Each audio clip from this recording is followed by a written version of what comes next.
I'm going to kick us off, and I'm going to ask you, Dessy, just to share with us your remarkable perspective and your experience, really, on how to develop not just a great learning ecosystem for today, but through funding innovation and thinking about sustainability to ensure that it's going to last the test of time. Just take a few minutes to share with us how you're doing that and how you see it. Yes, thank you so much, Michael. Good morning, everyone from Indonesia, and thank you for Learning Planet Institute for the opportunity to share our work. And I would like to use this opportunity to explain how us in Indonesia is like how our approach move education reform from isolated projects to systemic change that driven by what we call it regenerative funding model and robust governance. Actually, our work begins with a simple yet often overlooked reality. Education system do not fail due to a lack of good ideas. They fail because institutions lack the capacity, ownership, and long-term incentive to sustain change. So we want to highlight this one, long-term incentive to sustain change. And we know that too often reform depends on short-term funding cycles and fleeting political windows. And when those end, then the impact ends. That's what we face everywhere around the world. So we began with the questions. What if we started everything from our internal resources rather than asking external?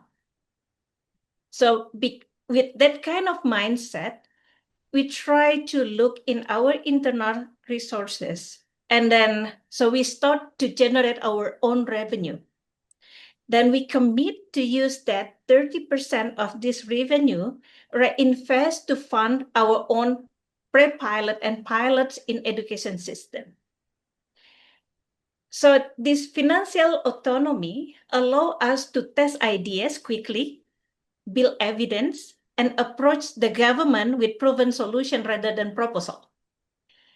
You can, because it's like sometimes it takes time just to find everyone who wants to fund your project, and then while the things still happen on the ground.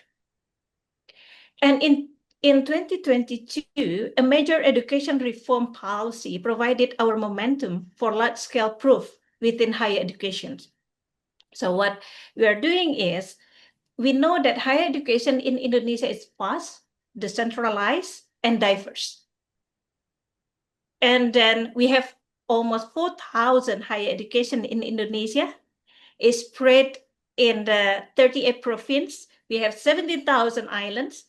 And then, so that's how complex the Indonesian education system. Historically, fragmentation and grant dependency made long-term reform difficult in our country. And instead of relying on donor funding, we applied our strategic self-funding model.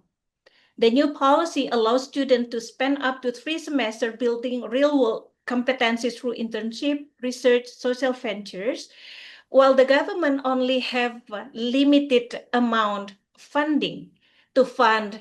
We have 4 million students that will mobilize to exercise their right up to 3 semesters outside the study program. Yes, the government is provided substantial stimulus for flagship program, but that's only covered 150,000 students per year. And while we have 5 million eligible students. So to bridge this gap, we assisted the government in helping universities to develop their own self-funded programs. We provided the funding mechanisms for university to replicate while simultaneously developing a national framework based on entrepreneurial and engaged university models to ensure proper governance. Within 3 years, this model mobilized 1.6 million students across 1,400 universities And then by the end of 2024, 96% of these self-funded projects align with local and national development priorities. We achieve a national policy shift at a fraction of the public cost. And then so the government can, so the funding from the government, it can be allocated to another things. Then now we start to asking another question. What if the universities can change what they have in their surrounding? But what about the schools? What about primary and secondary educations? So we also try to use the similar model for the primary and secondary. And we just released our last report a few days ago. And then we also found that either both higher education and school with the same architecture whole, from funding perspective and income enable experimentations, reducing dependency. From the governance perspective, decentralized hub and local ownership ensure relevance. So what we want what I want to highlight in here is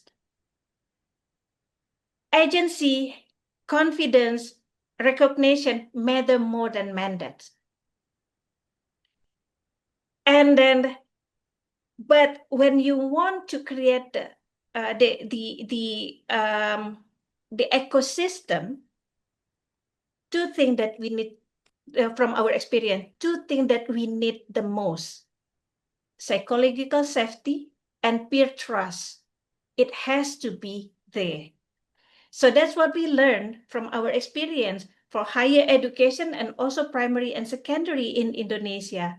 So what we want to look ahead is how these vertical integrations, because we just started only in 35 provinces in Indonesia for primary and secondary schools, what is also come up like nationwide, like in higher education, what will happen in Indonesia? So that we still asking that kind of question, and we want to learn more also from other peers in Global South. Thank you. Thank you, Dessy. So in a sense, you are driving social entrepreneurship and transformation in education by aligning teaching and research with approaches to regional development. And just take 1 minute, no more because we're tight for time, but just take 1 minute Yeah. to give us your best example of the difference you've made so far in young people's lives. What would you point to?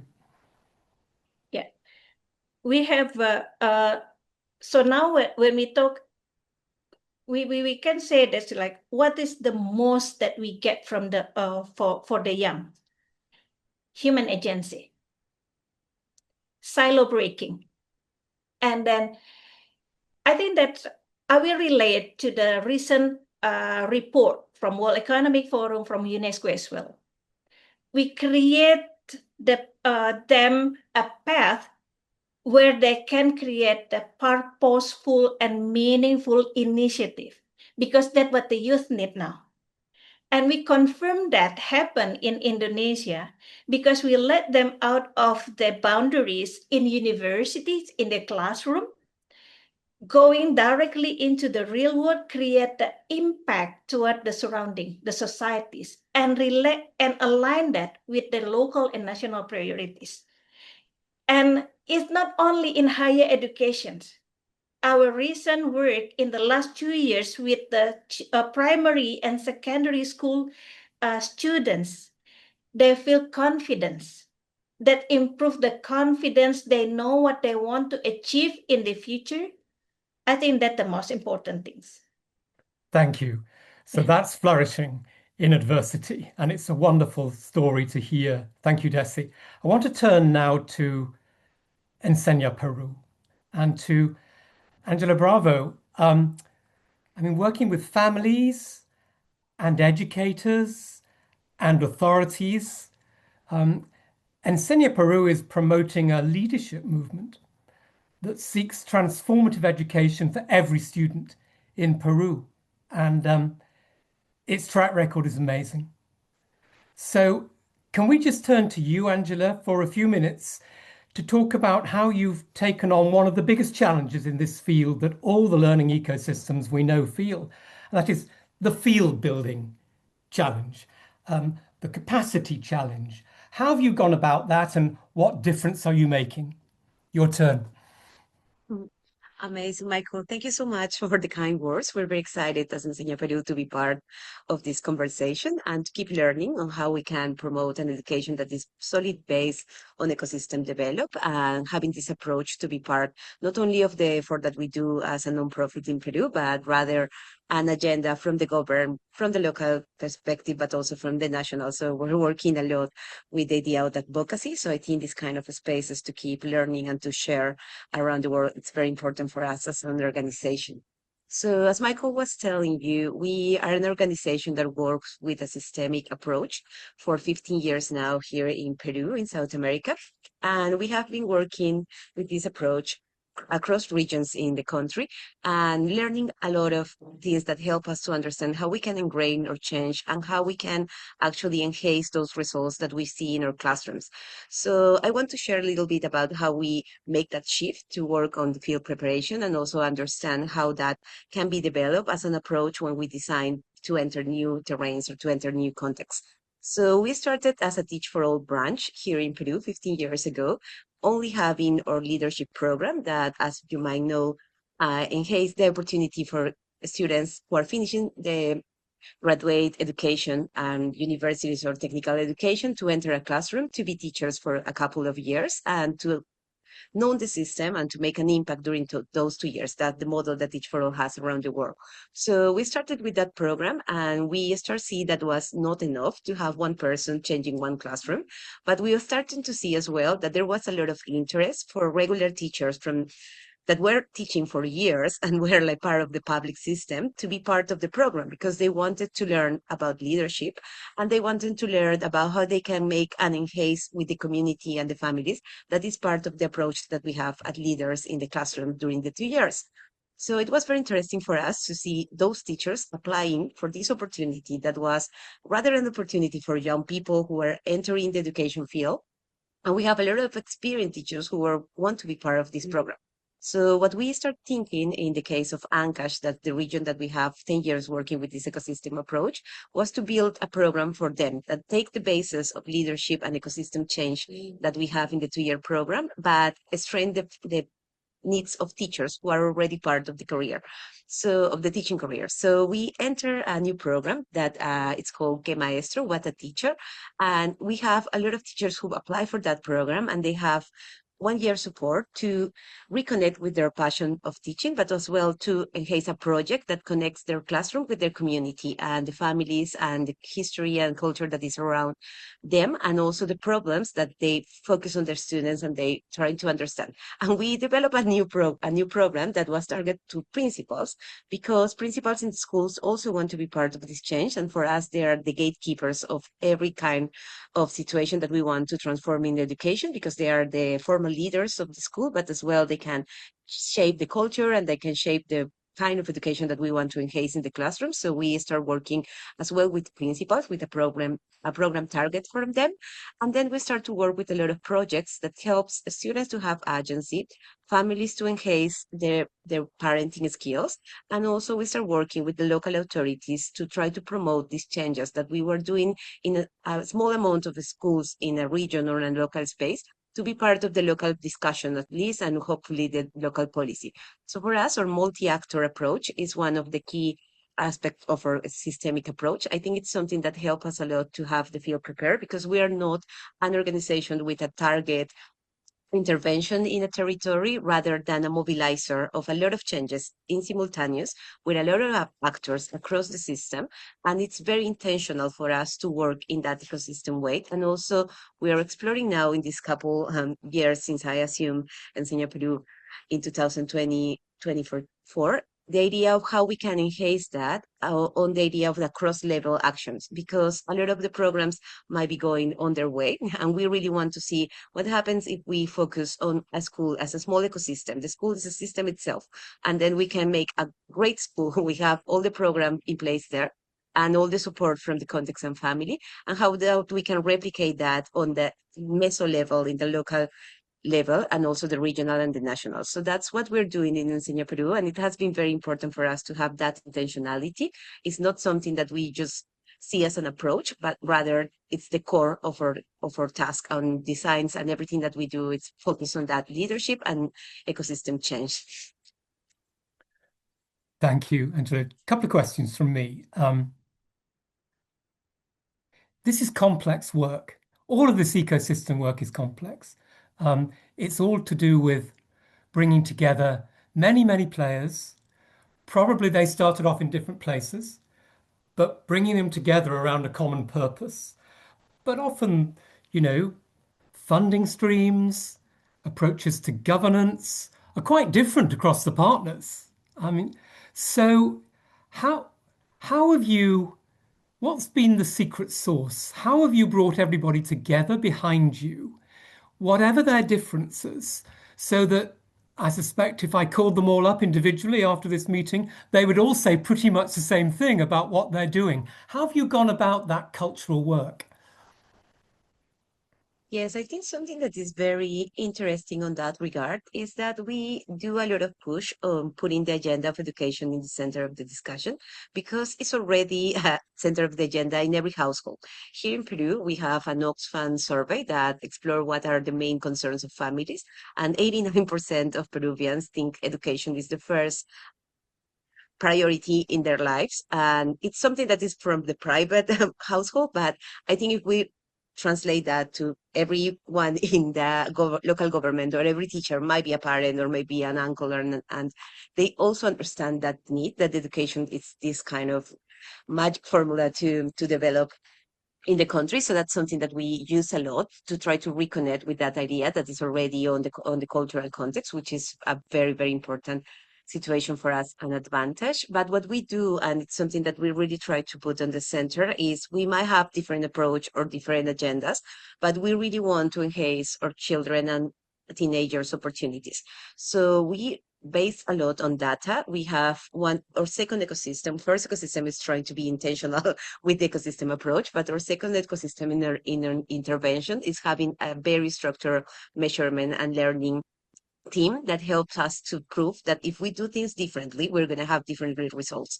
So we can try it again to have only teacher training, or try to have more like intended pedagogical, but if we combine all those interesting approaches in a very systemic way, we are going to have different results. So we measure a lot, not only learning outcomes, which help us to show that we are having results and to bring more funding, and also bring more people who kind of believe on the agenda that we're telling them based on inspiration, but they are seeing results, which is very important to keep moving forward. But as well, what we do is trying to understand what happened in classrooms in a depth level. So we have a lot of surveys for the students. We have a lot of surveys for the teachers, so they can actually explain how they're shifting their mentalities and how they are shifting the power relationship between the school, how they are also starting to have a more democratic approach to the classroom, and that is impacting on social emotional learning and also the desire of going to education. The classroom are becoming a better place for kids to develop and to feel more free and also more care. So I think that's something that we have a lot on our place. So we do a lot of that kind of research and measurement, so we can share those experiences with our stakeholders. So that's something that helps us a lot to see how we can actually draw on those experiences and not make them as an anecdotic rather than having them as part of the results. It's something that we measure actually and try to see, which I think is one of the complicated barriers that we have when we talk about what are the outcomes of working system in a systemic way. So I think that's something that helps us a lot to move forward and faster with the common agenda. Thank you very much. Thank you. So we've been to Indonesia, we've been to Peru, we now come back to India and to Arjun. And your work really, Arjun, has been all about mainstreaming life skills in public education.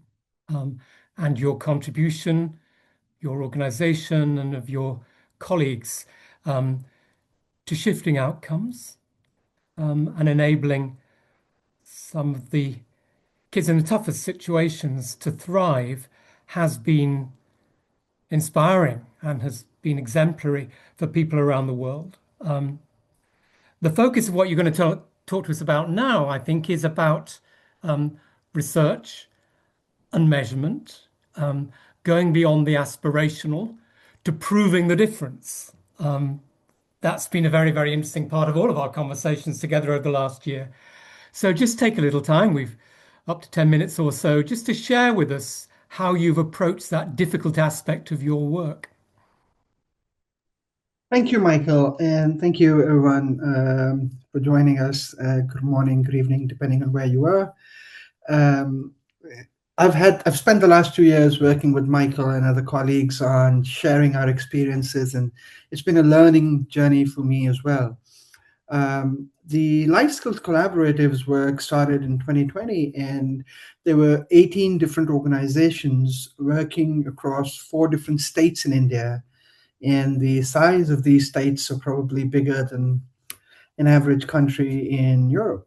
So, it's large, complex systems, and trying to solve a problem that is very new in terms of how people are even starting to understand, in terms of framing life skills and what life skills can really mean, and the lack of agreed vocabulary around that space. So it was a challenging space to work in.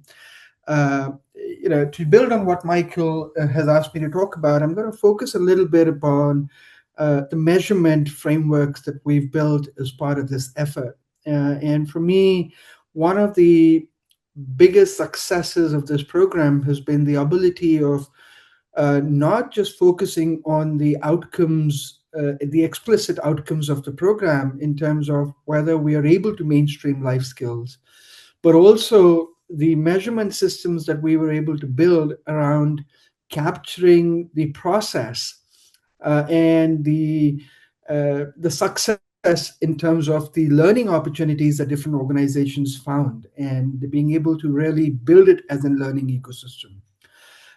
So I think one of the first questions we really focused on was changing the framing of it from saying, did it work, to saying, is the ecosystem working? And the idea was to say that a shared ecosystem level measurement should not just focus on the outcomes from a product perspective, but also focus on, or a program perspective, but also focus from a process link. And we wanted to shift the program, the success metrics from program towards process, to make sure that the collective action learning was also being captured. And I'll tell you a little bit about how we did this and what we did. But I think one of the key things we realized was that while the goal was to say, can we create vocabulary that everybody agrees on? Can we create assessment tools that can be used across different languages and different contexts? Can we talk to 50,000 people from the ground up? We also realized that we had 18 different organizations, and it was their learning journey that was also important to capture. And so we actually did an exercise twice a year where we had a framework that was steeped in 5 different areas. It was steeped in relevance, where we wanted to know whether the rigor, design, need, and acceptance of what we were doing mattered to all members of the collective. The second was trust, and we wanted to make sure that the way the collective made decisions allowed for transparency, allowed for candor, and allowed for balanced communication. The third was effectiveness, and it wasn't just the effectiveness of the solutions we were building, but it was effectiveness of how we were working together as a team, how we were working together as a collective, whether we had enough and the right kind of governance processes in place to make sure that it was a learning experience for everybody. The fourth one was agility. And one of the challenges that you face in collective action programs is where, while you can gather momentum, sometimes either you're going too fast or you're going too slow, depending on where different organizations are. And if you don't take time to capture whether everybody's feeling comfortable with the pace that you are building on, you are going to have people dropping off, the train, if you may. So we had momentum, stability, adaptability, and resource use as the parameters that we were checking for under the agility strand. And finally, we had the impact focus. So while impact was very important, it became one of 5 parameters that we constantly measure ourselves as a learning ecosystem. And there again, for us, impact was not just based on the end user outcome, which was incredibly important, but it was also on we had 4 different government partnerships. And so how are we doing on government partnerships, and whether the government is going to be able to adopt some of the work that we're doing. At the life skills collaborative level, how is it impacting our own work, independent work that we are that organizations continue to do, and have they found value in coming together as a collective in the area of work that they continue to do on their own. So that was kind of some of the background of how we looked at measurement, and shifted it from not just the program, but to the process as well. Now, what it did was, and I made some notes so that I don't miss out on some key aspects, but what it did was it shifted from isolated evidence to shared intelligence. And that enabled all organizations to have access to information that could help them bring about change in their own areas. It led to comparable inquiry rather than just independent data sets.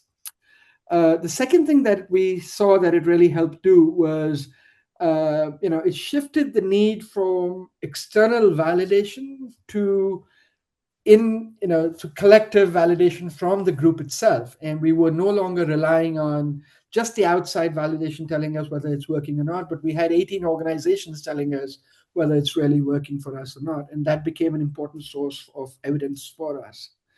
And it went from data collection to collective sense making. And I think the tools, the frameworks, the indicators that we created were shared, and everything became a public good. And I think that shifted the focus just from collecting data and then letting it sit there for everybody's own interpretation to collective sense making of where we were headed and what we were able to find. So I'll pause there, Michael, but I think one of the big shifts that we did see during that journey, and a learning journey for me as well, was the shift of how we looked at measurement in a collective action program. Terrific. So take 3 of those key things that you were focusing on: trust, agility, impact. Once you got your data and you were measuring those things, where did you find you were least strong, and what did you do about it? In other words, the connection between knowing and doing. Absolutely. And so we had a fairly integrated process, Michael, where we did this every 6 months, and we had a 4-point rating scale for each one of these, right? And it went from not good to satisfactory to good to I'm excited. And so we were able to, each organization rated themselves on where they were in this journey across each one of these parameters. And then collectively, we got a sense to say, we were really doing well, for example, on trust. And, we were struggling a little bit on agility because people felt that the momentum maybe, this varied across the journey because over a 3.5-year period, we did this, 5 times. And every time we were able to gauge in every 6 months in terms of where we needed to focus more, where we needed to pause and reflect, and which area needed more attention from a collective action initiative perspective, not just from the end result of the outcome. Terrific. Thank you very much. And I just want to draw these 3 presentations to a close now. Very, very grateful to all 3 of you. We may well be able to come back to you when we have Q&A at the end. But right now, we're going to turn to Kathy Brown at LPI, because we never wanted this project just to produce one more report, though we're very proud of the report. Hope you're going to read it. We wanted to bring together the very best tools, methodologies, approaches that were being used across the global south in this kind of work and to codify them and make them available for broader use. So Kathy's just going to take a few minutes to share with us what that work looks like and how anyone can access it. Over to you, Kathy. Thank you, Michael. And hello to those of you who don't know me. I'm Kathy, and I've been the project manager assisting with this project along with the leadership of Michael and Olivier and working with these incredible learning ecosystems. So a virtual round of applause again for the great presentations of Arjun, Dessy, and Angela. We really appreciate you being involved in this project, and it wouldn't have been what it has been without you. So that really takes me to our approach for this research that we were doing for the last year or so with these 3 learning ecosystems, along with 7 others. And it was really a process of inclusive inquiry. And we wanted it to be this inclusive mixed methods participatory approach rather than us studying this phenomenon of a learning ecosystem from afar to learn about this together and to do a kind of co-design, co-researching with the learning ecosystems themselves. So this was really the heart of our collaborative approach. We wanted to do research with and not on the learning ecosystems. And so we used a very different ways of accessing this. We had some in-depth interviews, one-on-one with learning ecosystem leaders. We had workshops, we had surveys, and then we also had some discussions with industry leaders in education. And this really got to the heart of 2 core things that we wanted to achieve in this approach, which was the south-to-south sharing aspect, which allowed us to share best practices, as you've heard today, from global south leaders in education and in innovation, and also be able to share that with a different audience, a more global audience, so that we're able to share from Indonesia to India to Peru and beyond. And that really came through in the report, which you can read at the end. And then we also wanted it to be quite a needs-based design. We didn't want to create something that no one asked for. We wanted to make sure that anything that we did together had a clear need and a clear audience. So that also led us to a few of our key findings, which I just wanted to share with you here. Through our work with these learning ecosystems, we heard that everyone really wanted more one-on-one mentoring and more hands-on workshops and guidance, and even in-person training, which we weren't able to do for this project, but hopefully would be able to do for future iterations. And this was a really high priority for all the learning ecosystems. It's pretty unanimous. Also, an emerging need that we discovered with our work is that there's a huge demand for automation and practical tools. So as we all know, AI has really taken off in the last few years. And that was also one of the elements that we explored with the learning ecosystems is how often do you use AI? What could you use it for? And how could you see this being used in a collaborative way to facilitate your work and also facilitate sharing your work with others? And also on a practical level, what are the current challenges that you have when you want to share your work, and how do you want to improve the current research or other methods that you're using? And could AI help in this? And then lastly, another core value that we uncovered with these learning ecosystems is this need for peer exchange and sharing of resources. So there was a clear desire from the beginning when we were engaging with these learning ecosystems for a dedicated space to be able to share resources and best practices with each other.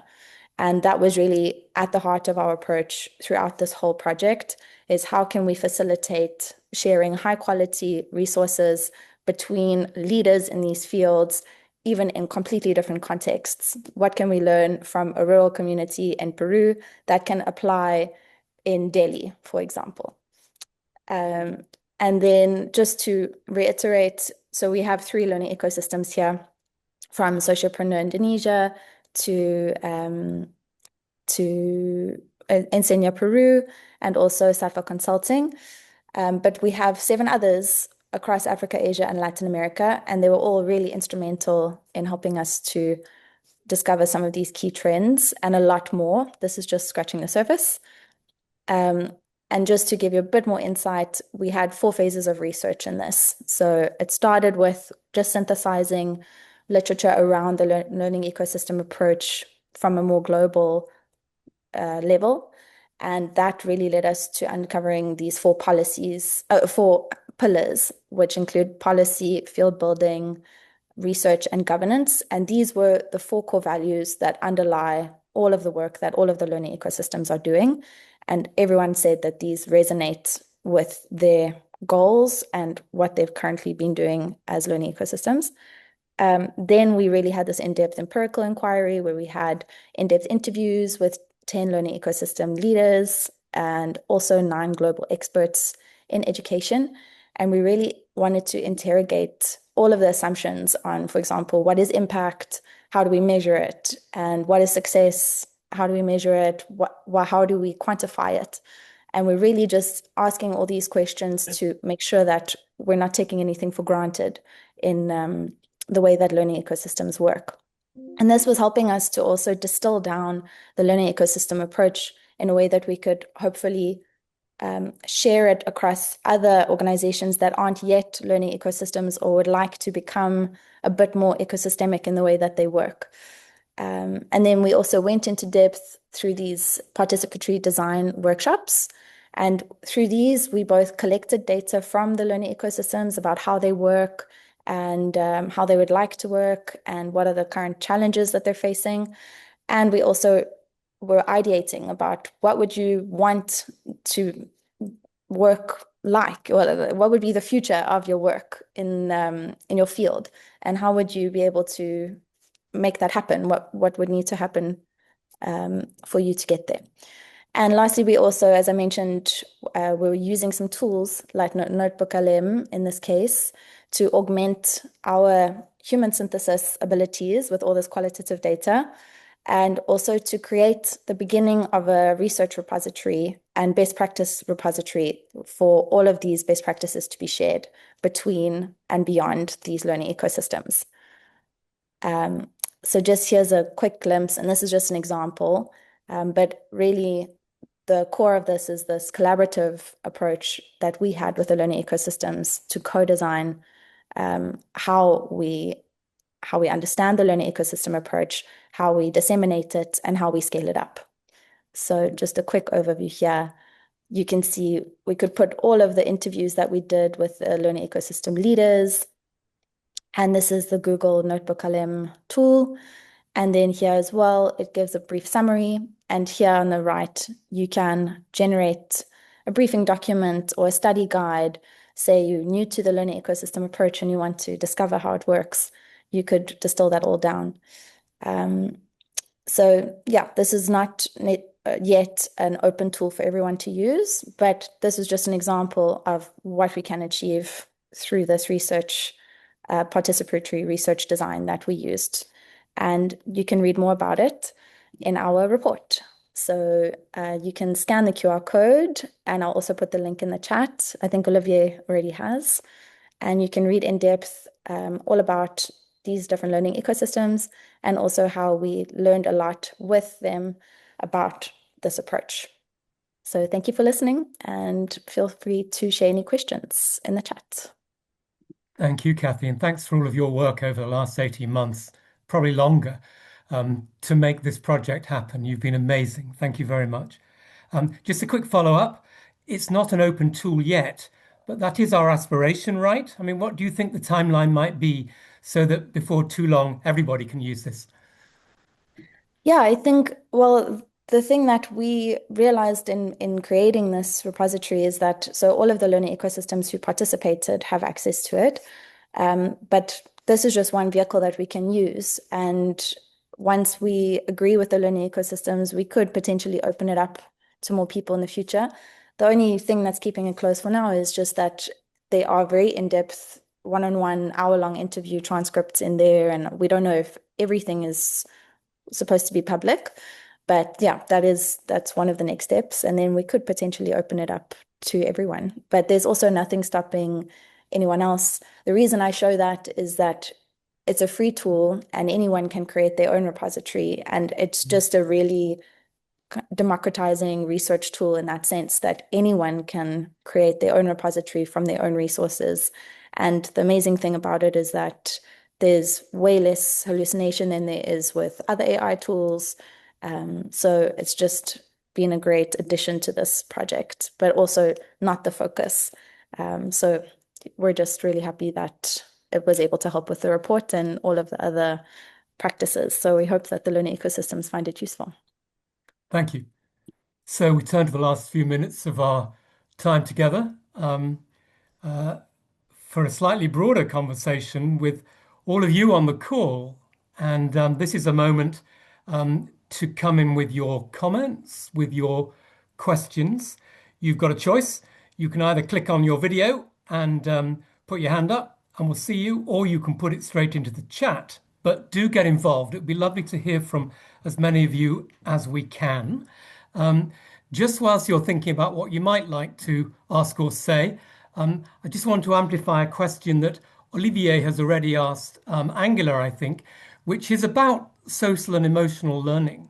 And in particular, how Enseña Peru has gone about measuring social and emotional learning, which is one of the great topics of our time and very central to the kind of non-formal learning that we're talking about. So I know you've already said something about this in the chat, Angela, but for all of us, just say a little more about how you've gone about the measurement of social and emotional learning.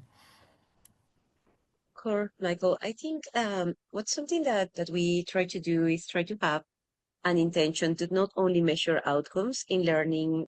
In learning, we have literacy and math being measured for students in our programs, but as well we introduce two other indicators. One is based on social emotional development, that we use these Likert scales that were produced by the Ministry of Education of Peru, but we also use a couple more that are a little bit accurate for smaller kids, and we have those taken at the beginning of the year and also at the end of the year. So we have a comparative development of the students that went through our programs and having those outcomes in 10 different social emotional skills. That includes the big five, but also 5 more that are based on self-esteem and also the idea of self-efficacy and efficiency that are very important for learning, as we know in theory. So we are measuring that, and we track the students from the beginning of the year to the end of the year on those scales. To see the development, also to see how we can approach those kids who have gaps and need a little bit more of reinforcement, another kind of a strategy to develop those skills. And as well, we do a third measurement that is not only based on the development skills itself, but also we measure how we can approach agency, leadership, and well-being in the classroom. So we make an approach to have quantitative data on those questions, and we have a survey that is take as part of the Teach for All network surveys, but we include some questions that were more based on leadership and agency and citizenship as well, to ensure how the students perceive the classroom environment. So we ask the students if they feel happy to go to the school, if they feel well treated in the classroom, if they feel the teachers are doing the best in their work. So that's something very interesting, because as you might imagine, teachers have a lot of resistance to have that kind of data open, but we work with them on mentalities prior. So we share the data, we share what are we going to evaluate, why are we doing so, and as well, we try to understand what the barriers and fears can be behind not having to open those questions for students, particularly this idea of vertical authority and the teacher being like kind of person who can not always make no wrong in the classroom. So that's something that we have been working with with the parents and also the teachers to see how we can enhance the voice of the students in that kind of surveys, and as well understand why they are replying that kind of questions in the way they do, to target those issues that might be affecting their well-being and the development on agencies. So we have that 3 kind of measurements, and it's very interesting for us to have the data compare based on literacy learning, but as well on social emotional learning, and to also be part of the reports that we do for all of our partners. So what we always present is not only the results that we have in terms of learning, but as well social emotional, and put that agenda forward and try to explain to everyone in the table that it's very important to have that approach that is more integral and have this idea of whole child development. Thank you, Angela. And I just want to come to Richard Fransham, who was with us at the launch of the report on Friday, and he's here again today to talk about the South-South Collaborative. Richard, you're saying that one of the things you're very interested in is how young people can not only benefit from the learning ecosystem, but themselves develop learning ecosystems. And I wonder whether you'd just like to expand on that idea and share that with us, if we can come to you. Thank you, Michael. I'm really energized by the work that you're doing with the Learning Planet Institute to pioneer this whole idea of local learning ecosystems.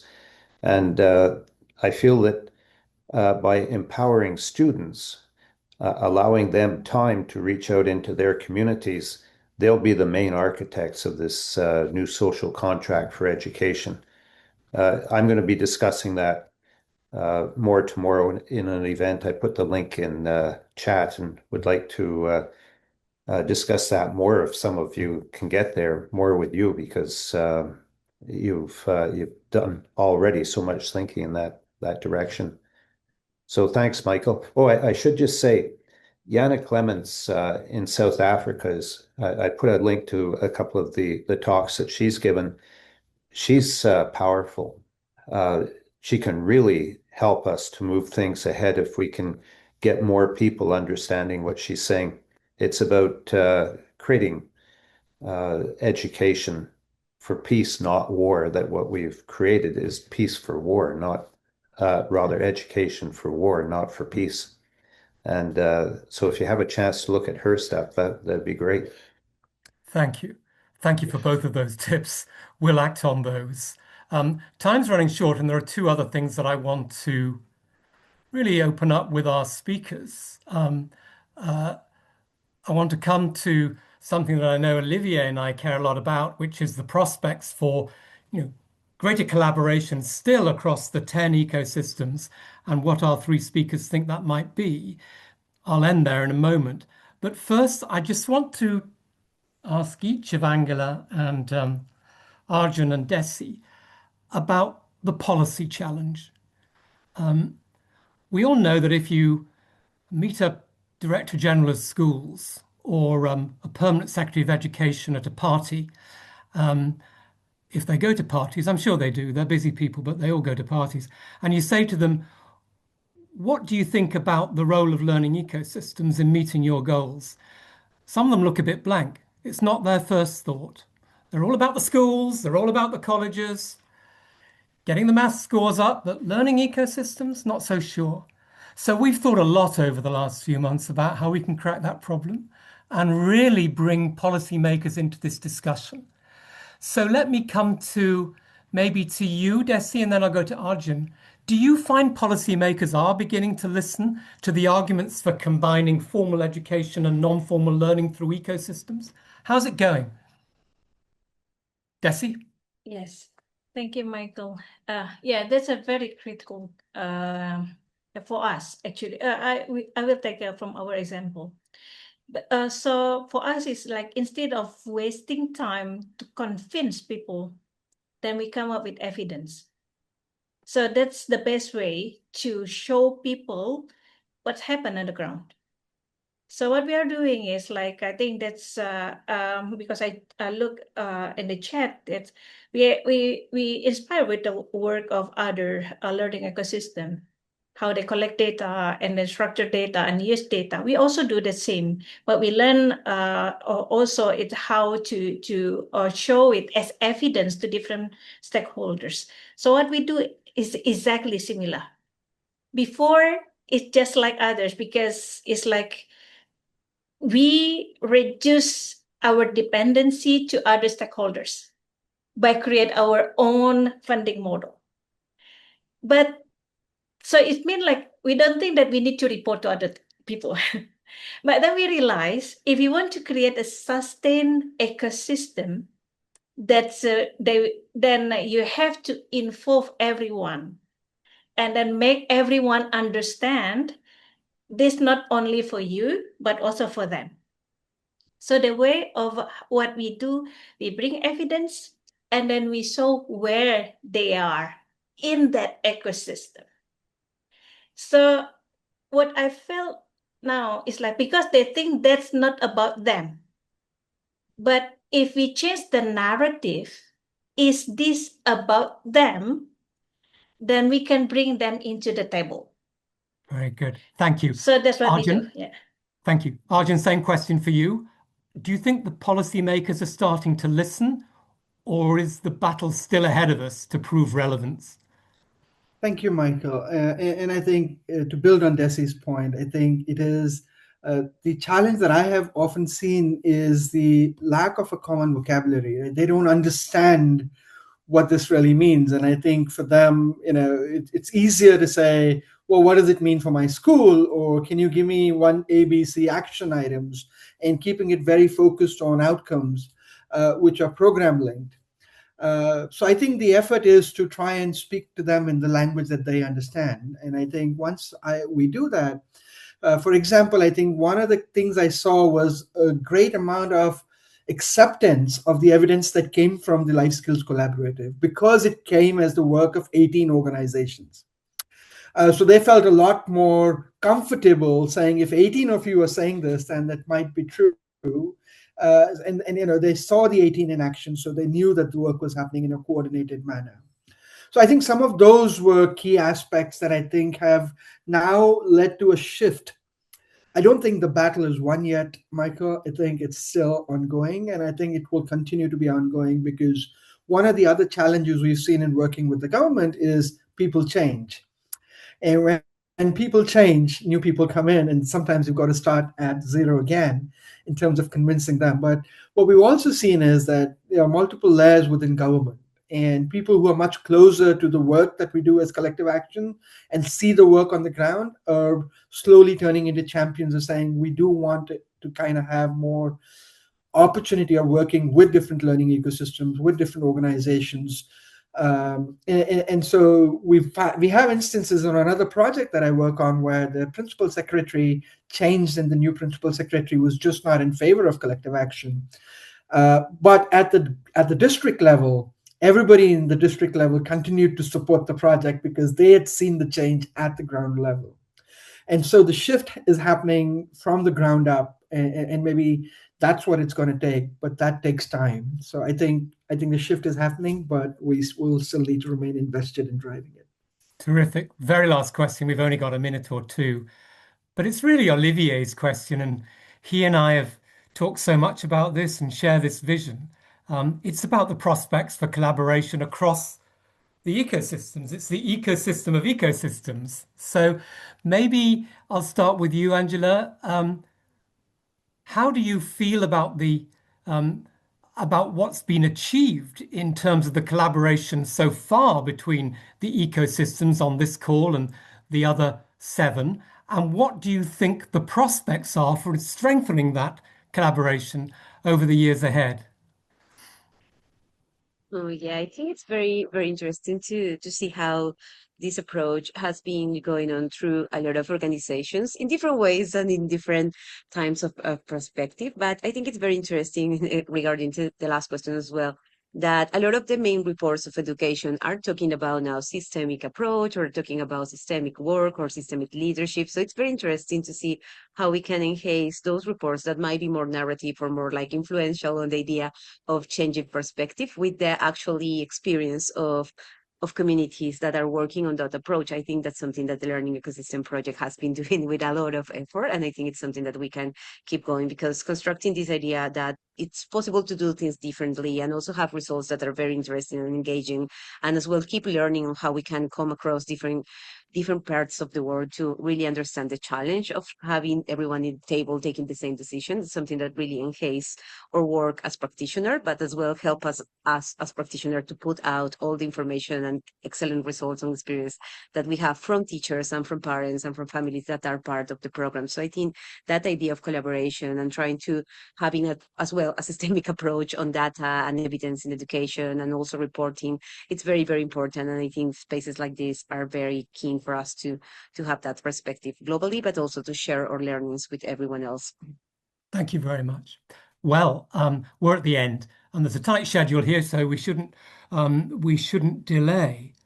I just want to thank all the speakers, both those who presented and those who've taken part in the conversation, and indeed colleagues right across this project, especially at LPI. I'm thinking of Kathy and Olivier, the researchers and others. It's been an amazing piece of work. And above all, of course, the 10 ecosystem leaders themselves. We've sort of brought together two great themes: the how of learning, ecosystemic, non-formal, and the why of learning, education for human flourishing, broader purposes that might allow everybody to thrive, whatever the adversity they face. I think we've come a long way. We've got a very long way to go. But we know that there are people listening out there and that there's a coalition. It's already in place, but it's waiting to be developed and grown. So thank you all again for being here.